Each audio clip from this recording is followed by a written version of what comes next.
Subscribe to Mufti Tariq Online and press the bell icon for more videos. السلام علیکم ورحمۃ اللہ۔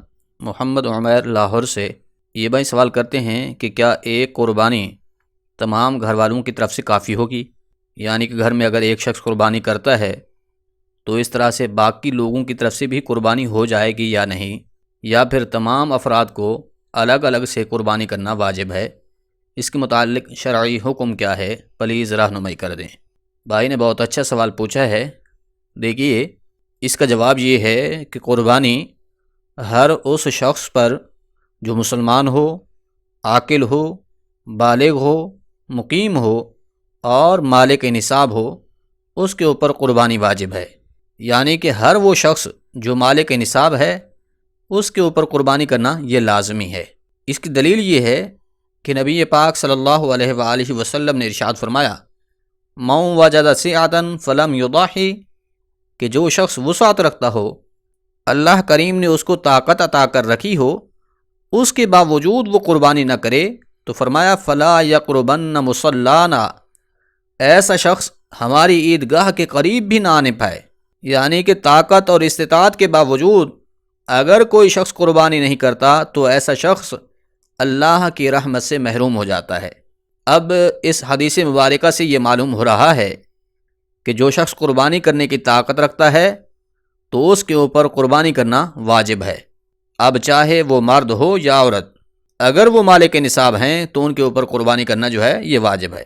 ایسا بالکل بھی نہیں ہے کہ اگر گھر میں سے ایک شخص نے قربانی کر لی تو باقی تمام کی طرف سے قربانی کا وجوب ادا ہو گیا، ایسا نہیں ہے۔ اس مسئلہ کو یوں سمجھ لیجئے کہ قربانی بھی ایک عبادت ہے، جس طرح نماز، روزہ، حج اور زکوٰۃ یہ عبادات ہیں، بالکل اسی طرح سے قربانی بھی ایک عبادت ہے۔ اب ایسا تو نہیں ہے کہ اگر باپ نے نماز پڑھ لی ہو تو بیٹے کی طرف سے نماز کا فرض ساقط ہو جائے گا، ایسا نہیں ہوتا۔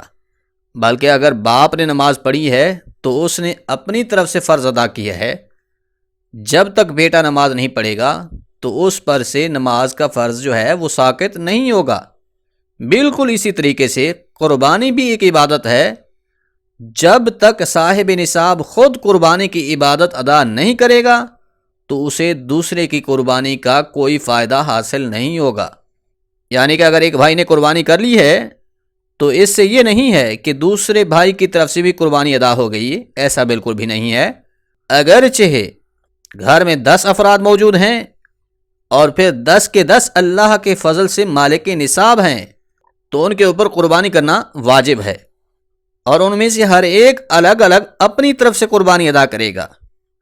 اسی طرح اگر گھر میں 10 افراد تو موجود ہیں مگر ان میں سے کوئی بھی صاحب نصاب نہیں ہے، مالک نصاب نہیں ہے، اس کے پاس اتنی سرمایہ اور دولت اور طاقت نہیں ہے کہ وہ قربانی ادا کر سکے، تو ان کے اوپر قربانی واجب نہیں ہے۔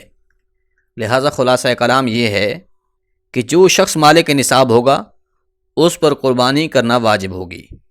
اب چاہے گھر میں جتنے بھی افراد ہوں، اگر سبھی مالک نصاب ہیں تو سبھی کو اپنی اپنی طرف سے الگ الگ قربانی کرنا یہ واجب ہوگی۔